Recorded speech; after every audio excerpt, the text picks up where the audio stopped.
آج میں آپ کو خوش آمدید کہیں گے اور آج ہم بات کریں گے خیبر پختونخوا میں جو حالیہ سیلاب آیا ہے اس کی نتیجے میں کافی جانی اور مالی نقصان ہوا ہے، جبکہ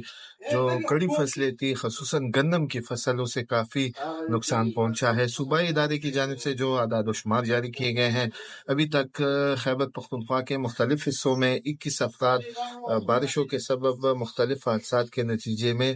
جاں بحق ہوئے ہیں۔ اسی طرح متعدد افراد زخمی بھی ہوئے ہیں، جبکہ جو خستہ حال اور کچے گھر تھے ان کی تعداد 350 سے زائد ہے، انہیں بھی حالیہ بارشوں کی وجہ سے نقصان ہوا ہے۔ اگر دیکھا جائے تو جنوبی اضلاع وادی پشاور اور خصوصاً بالائی علاقوں میں حالیہ بارشوں کی وجہ سے کافی نقصان ہوا ہے۔ جانب سے جو روٹی کی نئی قیمت مقرر کی گئی ہے، بلکہ اس میں 5 روپے کمی کر دی گئی ہے۔ آٹے کی قیمتوں میں نمایاں کمی آئی ہے اور اس سے پہلے پنجاب حکومت کی جانب سے روٹی کی قیمت میں 5 روپے کمی کی گئی، اب جبکہ خیبر پختونخوا حکومت نے بھی روٹی کی قیمت میں کمی کر دی ہے۔ تاہم یہ فیصلہ جو ہے یہ عملی طور پر اس پر عمل درآمد ہو سکے گا یا نہیں، کیونکہ جو نائنبائی ایسوسی ایشن ہے اس کے مطابق جو سفید آٹا ہے اس کی قیمت جو ہے ابھی بھی کافی زیادہ ہے، اور سفید آٹے کے علاوہ جو سوئی گیس کے اخراجات ہیں، اس طرح دکان کے جو اخراجات ہیں وہ کئی گنا زیادہ ہے۔ تو ننبائی برادری جو ہے وہ تو اس فیصلے پر عمل درآمد کرنے میں جو ہے وہ کترا رہی ہے۔ اب حکومت نے فیصلہ کیا ہے، یقیناً اس فیصلے پر عمل درآمد کی بھی ضرورت ہے حقیقی معنوں میں، تاکہ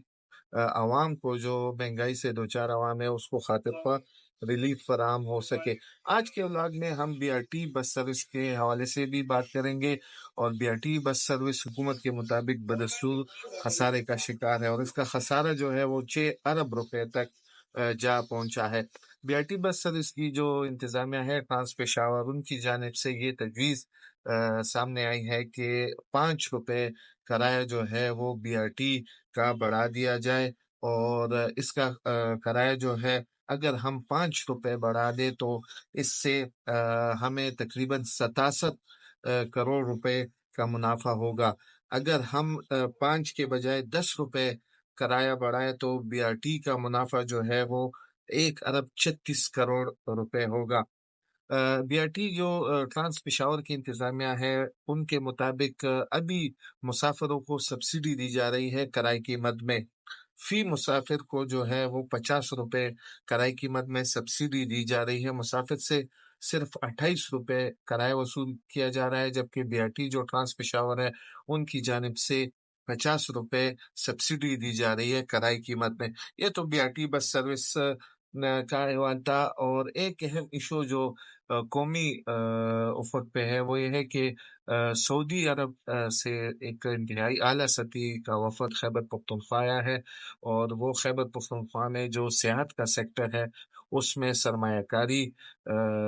کا انہوں نے خواہش ظاہر کی ہے۔ کچھ صنعتی زونز کے حوالے سے یہ منصوبہ جو ہے وہ زیر غور ہے، تو یقیناً جب صنعتی زونز بنیں گے تو اس سے مقامی سطح پر بے روزگاری کا خاتمہ اور سیاحت کا جو فروغ ہے اسے مزید بہتر انداز میں حاصل ہوگا۔